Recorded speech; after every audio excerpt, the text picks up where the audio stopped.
একটা ভয়ানক প্রাসাদ দেখানো হয়। এই প্রাসাদের মধ্যে বাস করে একটা উইচ। তখন দেখানো হয় একটা অদ্ভুত জায়গা যেটা কিছুটা ঘূর্ণিঝড়ের মতো। এর চারপাশে ছিল স্কেলিটন, জম্বি আর সেই উইচটা। তারা সবাই মিলে সেই ঘূর্ণিঝড়ের জায়গাটায় তাদের হাত থেকে একটা পোষণ ফালায়। তারপরই সেই প্রাসাদ থেকে বড়সড় একটা রশ্মি আসমানে যায়, চারিদিক অন্ধকার নেমে আসে। আস্তে আস্তে চারিদিকে সেই অন্ধকার অনেক দূর পর্যন্ত ছড়াতে থাকে। এটা দেখে জঙ্গলে সব পশু পাখিরা ভাগতে শুরু করে, আর সেই ভয়ঙ্কর প্রাসাদটার ভিতরে সেই উইচটা হাসতে থাকে। তারপর সিন কাট হয়ে আমাদেরকে একটা ভিলেজার ও গুলেমকে দেখানো হয় যারা খেতে শুয়ে আছে। তখন উপর থেকে একটা পাখি সেই ভিলেজারটার উপরে হাগু করে দেয়। এইটা দেখে তারপর ভিলেজারটা পিছনে চেতেই দেখে পুরো জঙ্গল কালো মেঘে দেখে যাচ্ছে। আস্তে আস্তে সেই কালো মেঘ তাদের দিকেও তেড়ে আসছে। এরকম অবস্থা দেখে তারা সবাই মিলে এক সেফ হাউস আগে থেকে বানিয়ে রেখেছিল সেইটার দিকে দৌড়ে যায়। তখনই দেখা যায় সেই কালো মেঘের সাথে সাথে কতগুলা জম্বি ও স্কেলিটন আসছে এই ভিলেজের দিকে। এরকম অন্ধকারে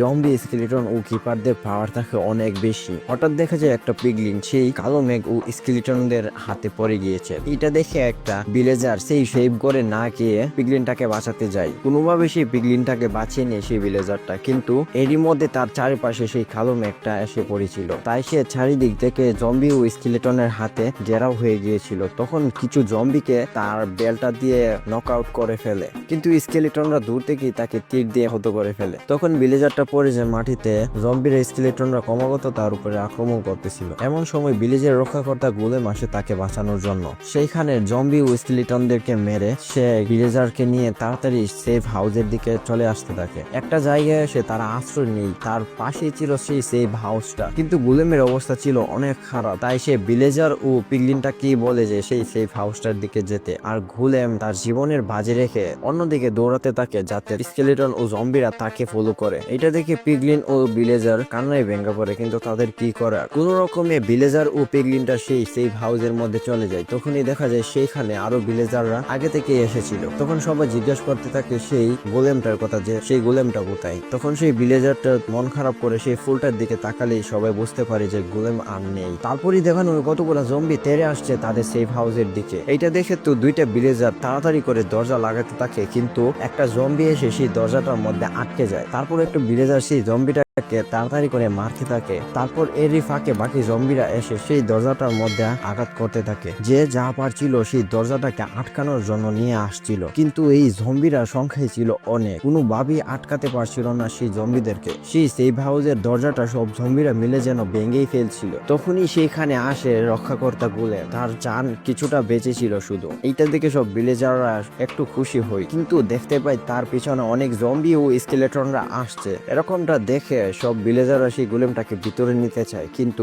গোলেমটা সেইখানের একটা বাটন চালু করে দেয়, যার কারণে সেই সেফ হাউসের দরজাটা চিরকালের জন্য বন্ধ হয়ে যায়। গোলেম তার জীবনের শেষটুকু দিয়ে সেই ভিলেজারদেরকে বাঁচায়। তারপর সেফ হাউসের ভিতরের দৃশ্য দেখানো হয়। ভিতরের মধ্যে সবার কষ্টের চাপ চলছিল। সেখানে সেই পিকটা একটা হ্যামলেট পরে রওনা দিয়ে এক অজানা জায়গায়। রাস্তায় দেখতে পাই সেই উইচের প্রাসাদটা। তখনই দেখা যায় এই পিগলিনটা একটা বাড়ির সামনে এসে থামে। তারপর আমাদের সেফ হাউসের বাইরের অংশ দেখানো হয়, যেখানে জম্বিরা আনাগোনা অনেক শোনা যাচ্ছিল। এটা দেখে একটা ভিলেজার ঘুম থেকে উঠে। তখনই সেইখানের দরজাটা অটোমেটিক খুলে যায়। তারপরই দেখা যায় যে এই দরজার বাইরে ছিল স্টিভ ও অ্যালেক্স। এই পিকটা তাদের দুইজনকে নিয়ে আসতে গিয়েছিল। এটা দেখে ভিলেজাররা তাদের মনে একটু আশা ফিরে পায়। তারপর সবাই মিলে গবেষণা করে যে এই এরকম কালো ধোঁয়া কিভাবে হলো, এইটার মূল কারণ কি। তারা সবাই মিলে একটা প্ল্যান করে, তারপর সেই প্ল্যান মতো কাজ করা শুরু করে। আগে তারা গোলেমের জন্য একটু শ্রদ্ধা জানায়, তারপর স্টিভ তো রেগে যায় এক প্রতিশোধের আগুনে। তারপর দেখানো হয় সেই উইচটাকে, সে তার প্রাসাদের ভিতরে এখনো হাসছে। তখনই সেইখানে এন্ট্রি হয় আমাদের ভিলেজারদের। সেখানে একটা TNT রাষ্ট্রের মাধ্যমে সেই উইচটার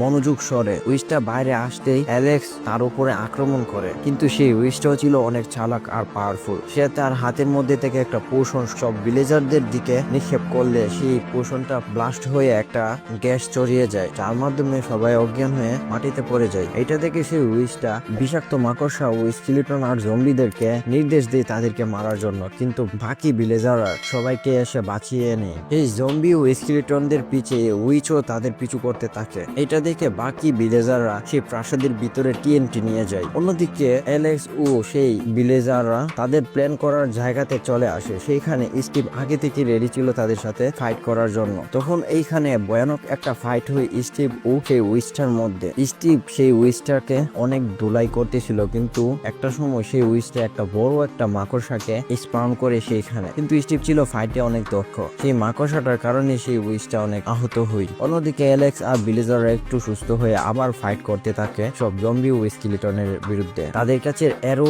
শেষ হয়ে গিয়েছিল, তখন তারা তাদের কাছে যা আছে তাই দিয়ে রক্ষা করতে থাকে নিজের জীবনকে। অন্যদিকে স্টিভ সেই উইচটাকে অনেক আহত করে দিয়েছিল, তখন সেই উইচটা একটা পোষণ ফালায় মাটিতে। এইটা ব্লাস্ট হওয়ার পরে সেইখানে অনেক জম্বিরা স্পাউন হয়। তারপর দেখা যায় সবাই সেই জম্বি ও স্কেলিটনদের হাতে বন্দী হয়ে গিয়েছে। তখনই দেখানো হয় সেই উইচটার প্রাসাদের ভিতরের দৃশ্য। সেইখানে আমাদের ভিলেজার ও পিকটা এসে টিএনটি ফিট করে নিয়ে, তারপর সব টিএনটি ব্লাস্ট করার পরে সেই ঘূর্ণিঝড়ের মতো দেখতে পোর্টালটা ব্লাস্ট হয়ে যায়। পুরো প্রাসাদের মধ্যে জোরে সোরে একটা ব্লাস্ট হয়। তারপর দেখা যায় আস্তে আস্তে কালো মেঘ সরে যায় পুরো ভিলেজ ও এই জায়গা থেকে। এই কালো মেঘ সরে যাওয়ার কারণে সব জম্বি ও স্কেলিটনরা আপনা আপনি মরতে থাকে। এইটা দেখে তো সেই উইচটার অবস্থা অনেক খারাপ ছিল। তখন এইখানে সবাই বিজয় হয়। তারপর স্টিভ ও অ্যালেক্স সব ভিলেজারদেরকে নিয়ে যায় তার বাড়িতে। তখন সেই ভিলেজাররা স্টিভ ও অ্যালেক্সের বাড়ির পাশেই তাদের ভিলেজ বানায়। সেইখানে সবাই মিলেমিশে থাকতে শুরু করে। এইখানেই শেষ হয়ে আমাদের আজকের কাহিনী। যদি ভালো লেগে থাকে তাহলে চ্যানেলটাকে